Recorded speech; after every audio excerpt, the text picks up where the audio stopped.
Hey, welcome to another episode of Amp Up Solar Workshop. Today, Kenny and I are building a solar power wedge. This is a compact setup that brings together solar panels, battery storage into one compact, usable power system. And if you've been following along with our other workshops, this is really the next logical step. So Off-Grid Man of Steel, Kenny, has built these before. And before we start walking through the wiring process, we're going to walk through the thought process behind this and why this actually is something that makes sense. So Kenny, where did the idea of a power wedge come from? So basically we would use a very similar setup for training, and it was used as a mock roof. And then we realized pretty quickly, like, this could be modular, this could be something that could be built in the shop before we even get to the site. And then we added a battery storage element to it where we had our enclosure built into the wedge. And so, yeah, that's how it originally started, was with the training mock wall. And then we found out really quickly how nice this could be and how easily deployable it could be, and modular at that, so you could add to them. One of the things I really like about what you said is that this started out as a training system for you guys. Much like when we started out with our solar amp up workshops, we started out with the AmmoCan solar system, and we talked about what each component did, what its use was, and it was portable, it was off-grid, and this is just kind of like a big AmmoCan solar system. Yeah, it's kind of an AmmoCan on wheels, and I'll have to give credit to Kelly by getting these four-wheel drive casters to put on this. And so the idea originally was to have this to be able to be put on a flatbed trailer, so it could be taken somewhere. And we felt like by putting wheels on this, we could then take it out off the trailer a little easier. And then if it needed to be moved while it's on the site, then we could move that around. And you can also use this as sort of a manual tracker. It could be moved into position. And then, we have some room on the front. And I think the idea was we could put a water storage tank on the front, or maybe another toolbox or something like that. So yeah, we think this is a pretty good idea. We've deployed quite a few of these out in the field. And like I said, they were modular, and we could go from like a 1 kilowatt to like a 30 kilowatt solar system by, just adding more in a modular fashion. I think we'll get into this a little bit more into our conversation, but the idea really is this is not only off-grid, but portable. And as you mentioned, the space in the front, we've got some ideas for that, but I'd also like to hear about other people, those who watch our video, the viewers, what ideas do you have for the space on the front that wouldn't block these solar panels, something that would be portable and off-grid? Send us your comments on that and let us know how you would use this space in the front. But also, our last Amp Up Solar Workshop was about Unistrut and all-thread, and we've really been able to take those ideas and implement them into our build here also. Talk to us a little bit about that. So originally with the mock walls, we did the prototype with Unistrut, and then we would actually take some aluminum and we would weld that at the shop. But this is a great idea for a DIY because it's fairly affordable. You can find it at most big box hardware stores or your favorite electrical supply house sort of thing. Yeah, we actually had this Unistrut laying around from something that we took down. It's like, we can use it. Yep, absolutely. And they have various brackets, like 45 degree, that have full tilting brackets, as well as 90 degree, and just some flat T type structures. So it was, although Kelly built most of the frame by herself, I think it's something that could be easily done DIY. And just because it's DIY and available doesn't mean it's not strong, because obviously Unistrut has some really, really good strength that we've talked about last time. So yeah, this is a great way to build. And the beauty of Unistrut, by using the cone nuts like we talked last time, is it can be adjusted and moved. And so it can kind of be, as you're building it, you get a great idea, you can still kind of unbolt it and refashion things. So yeah, so if you like Legos or erector sets, you're gonna love this. I will say we went with the 45 degree angled brackets. I would have loved the adjustable ones because I think it would have made it a lot easier to figure out the length of your Unistrut as you were doing the angles.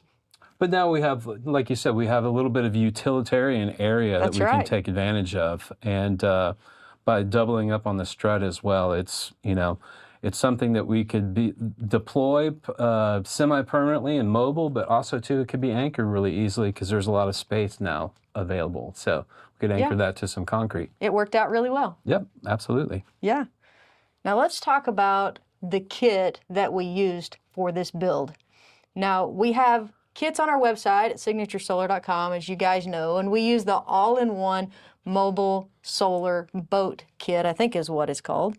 All-in-one solar boat power kit. And I was amazed. This thing came with everything that we needed to build this. I didn't have to go in and pick all the components that we needed individually for this kit. The panels were there, the inverter was there, the charge controller, the battery, even down to the fuse and the fuse holder, the splitters that we needed for the PV cables. Talk to me about why this would be ideal for somebody building something like this, Kenny. So although it's in kit form, you can call our representatives and maybe modify that too, or if you thought, hey, I would like 2 of these put together, then we could add more. So, and again, too, just the modular aspect of it.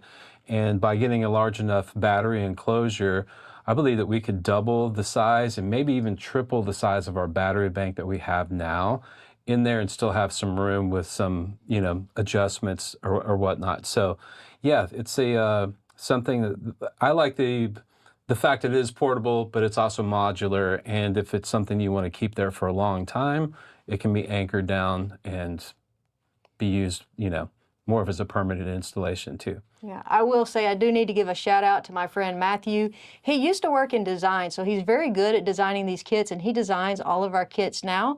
And he told me when we told him that, hey, we could expand this system, we have room in our box for another battery. He's like, let's do it. So we're gonna have a link in the description with the all-in-one solar boat power kit. And they're looking at building an expansion to this kit, more designed for homesteaders with more capacity. So be looking for that. The link will take you to this new kit where you can design it as big as you want to go. So those kits are great. Check them out.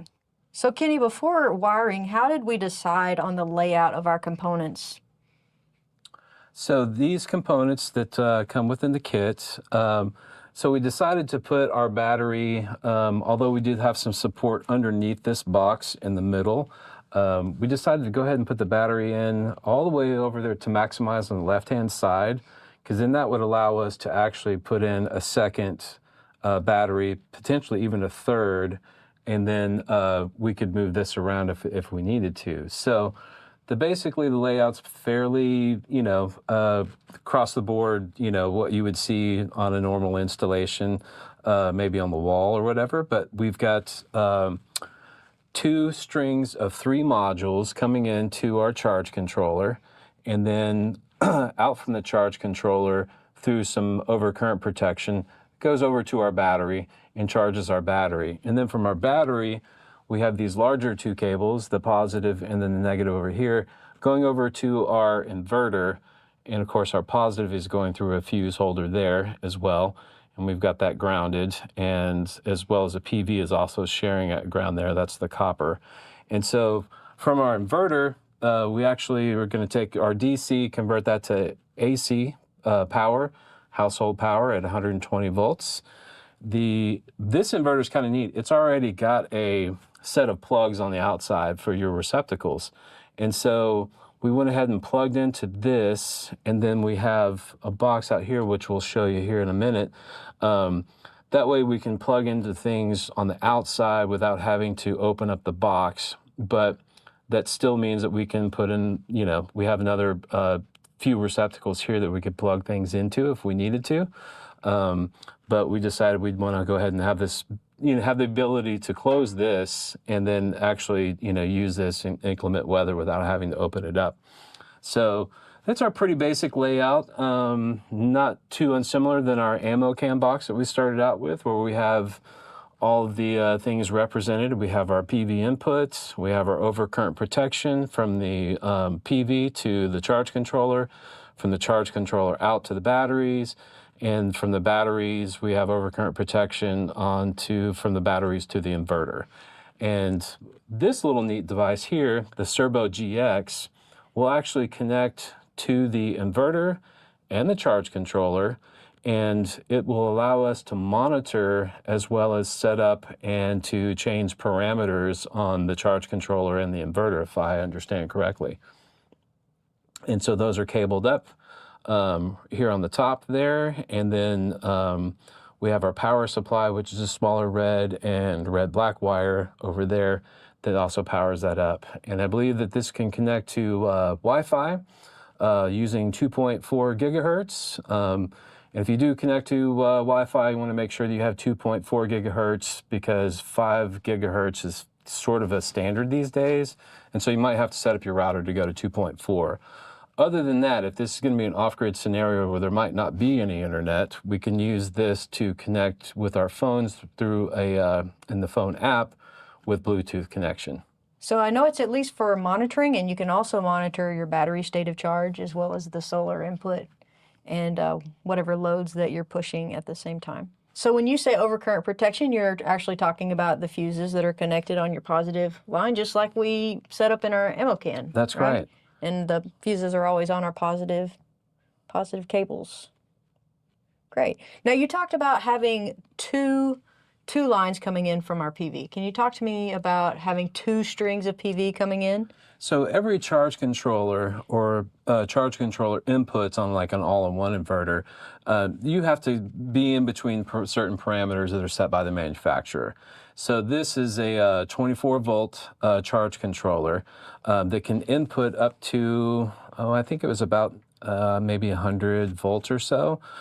So we've got 3 strings of 22.2, I believe, volts open circuit. So each one of these modules here in the front, we have those wired in series, 3 of those, and then we've paralleled another series of another set of 3 panels in a series that we've paralleled together, and then going through an IMO disconnect and combined with some MC4 combiner cables, and then we have that summed to 2 lines here, one being positive and negative to the input of the charge controller. And so we did that to meet the parameters that are preset into the charge controller from the manufacturer. Okay, so what is the total wattage that we have with our solar panels that are installed? We have 600 watts. So we have 3 100-watt modules in one string and another 3 100-watt modules in the second string. Those 2 strings are then combined into one positive and negative to the charge controller. Okay. Talk to me a little bit about what these numbers mean. We have MPPT 7515 on the charge controller. What does that mean? So I believe that's the input voltage range. It's about 75 volts DC. And then it's a 15 amp charge controller. Okay. And on the inverter, we have inverter 24 1200. So that's also going to be the 24 volts. The 24 is going to be indicative of the system platform voltage, which is 24 volts nominal. So that's what needs to match our battery. Yep. And then we have 1200 watts of continuous output, although this will surge up to about 2200 watts, I believe. And so far, we've been able to run a heat gun off of this, and that's close to 1600 watts. So, and it ran it for a good long while. So we haven't tried to push it past. We haven't tried to push it past probably 1600 watts, but definitely it's likely to. With Victron, they probably are underrating this a little bit too, to where you could probably surge up even more than what they say you could for a few seconds to start like a solar pump or you know, an inductive load, like a big heavy fan that might have some, surge, surge voltage. And why is Victron and big battery, why are those components a good choice for a build like this? Well, in particular, since this is made for a boat, this I do believe they're all outdoor and weather rated. But I also think that they're also rated for maybe a bit of salt spray splash. So we felt like even though we're putting this inside an enclosure, if you had to open it up and it was raining or whatever, then, we don't have to, worry about ruining something as long as we don't, use this as some sort of, submarine. So we're not worried about condensation buildup or any moisture getting to this with it being in the outdoors or anything like that. They're That's right. outdoor rated. Okay. Do we have to worry about ventilation being inside this metal black box underneath solar panels which create heat and a battery and a system that creates heat? Yeah, so ideally, we're going to be putting in some vents into this. We will probably vent from like the lower right-hand side on this, and then vent the upper right over here somewhere. And that way it'll pull in cooler air from the bottom and then vent it out from more of the top side. And we're thinking about using vented louver type vents, so that way it will keep the bugs and any sort of, moisture out of there as well. Would we need to include any kind of fan or just allow the air itself from low often, to high to pull it through? Being that the ideal position of this is the solar modules will be facing the sun. So ideally, this is mostly going to be in the shade most of the time. And so I think just passive venting is going to be fine with that. Now, if we had, 12,000 watts worth of inverter and things like that, we would probably want to, put a powered vent in there. But I think for this size, and maybe an inverter up to maybe 3,000 watts, passive vents would probably do just fine. Now, that's because the solar panels are shading this. I wouldn't put this, if this were standalone and getting in direct sun, maybe on the south side of the house, we would definitely probably want to put some powered vents in there because it could get pretty warm. Okay. You mentioned IMO disconnect. I see that on the side of the box here. Talk to me about what that does and why that's important for this system. So you want to be able to isolate your PV input from your charge controller. Let's say if you need to recalibrate or maybe move it or add an additional charge controller, you want to have a way to cut off the solar with the switch and isolate that from your charge controller. And Kenny, then on the outside to mount the panels, we use the Pegasus Racking system. Instead of trying to fabricate something that would fit on the Unistrut, that gave us something that was really easy to attach using their simple foot, right? And the racking made it really easy to apply the solar panels. Talk to us about using the Pegasus Racking. So although you could use Unistrut, using a manufactured mounting system for PV modules is a really cool way to go. The Pegasus is also rated as a raceway, so the wires from the modules can nest really nicely in here, and they've got some little top caps on that to keep that wire. So it's a great wire management system. And the mid clips, which are these guys right here, are also the same as the end clips. And so you don't have to worry about having, oh, did I get enough mid clips or end clips? You can use these for either or, which is pretty cool.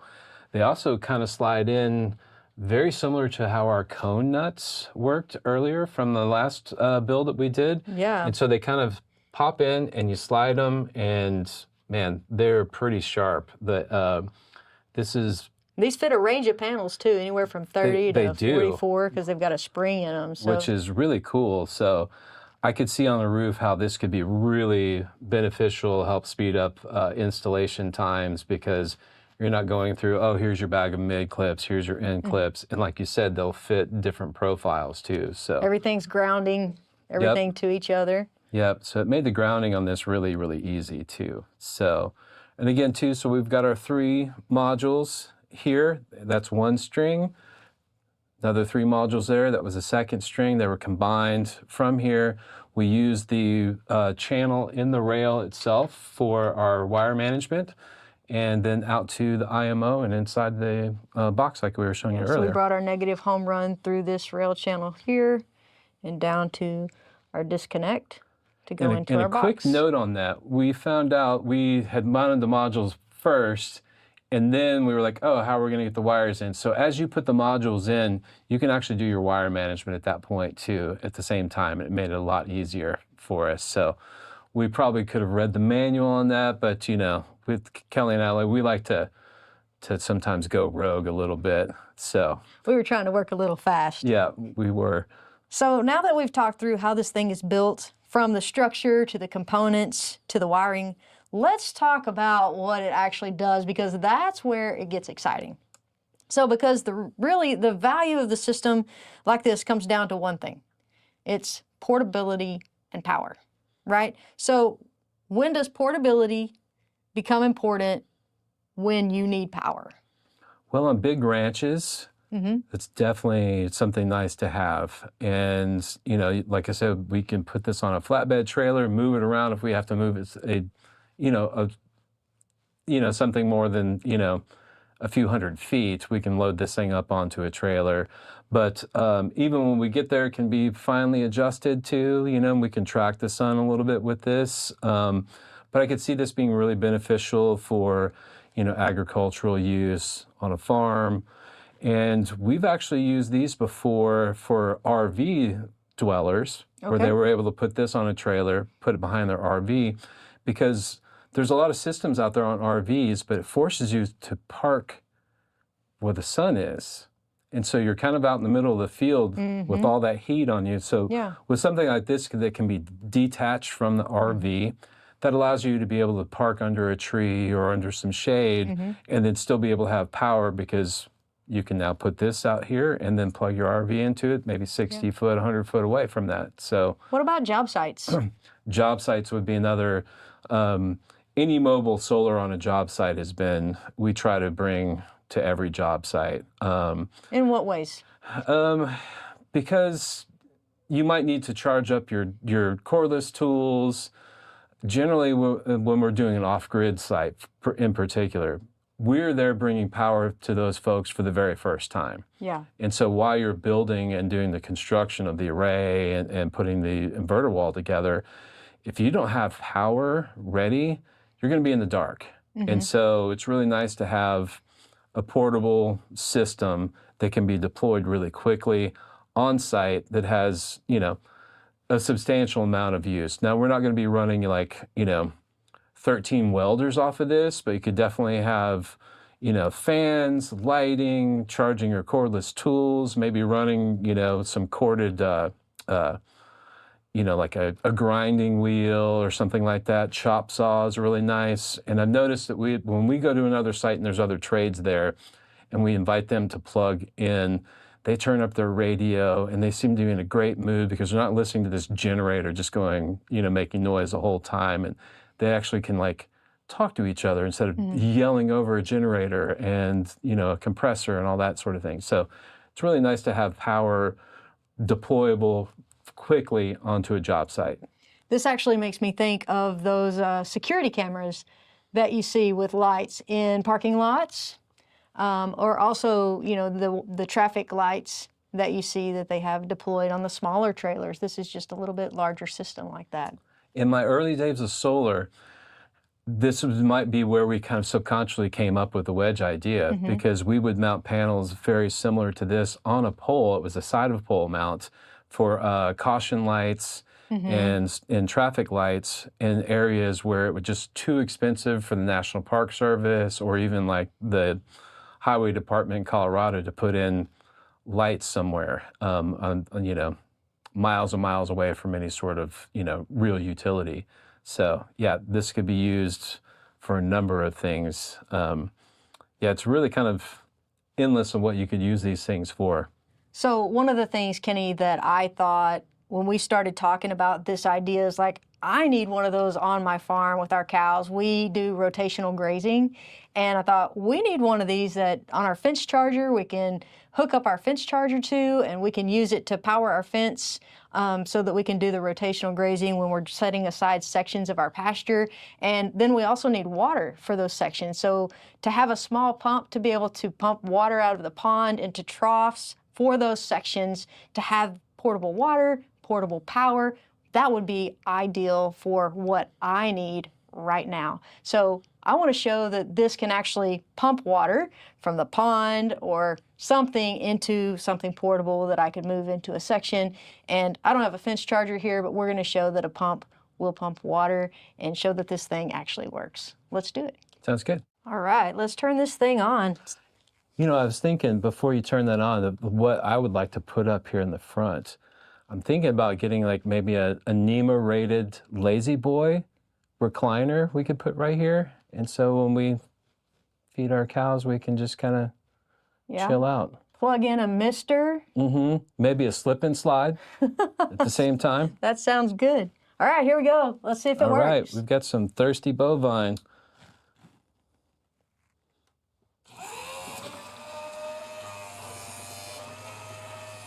And we have water.